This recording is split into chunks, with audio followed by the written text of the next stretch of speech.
ఇద్దరి మధ్యన మౌనం యుద్ధం చేస్తున్నట్టుంది. అంటే ఏంటి? అంటే అక్క ఇక్కడే తిష్టేసిందేంటి? ఇక్కడే ఫిక్స్ అవుద్దా ఏంటి?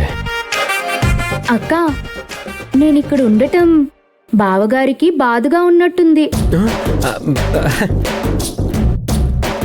హాసిని, నువ్విక్కడుంటే నాకెందుకు బాధగా ఉంటుంది? అబ్బే, బాధేం లేదు. కావాలంటే నువ్వు మీ అక్క పక్కనే ఇక్కడే పడుకో. అంత ఆఫర్ నాకు వద్దులే బావా. అక్క నేను వెళ్తున్నాను, మీరు పడుకోండి. ఓకే.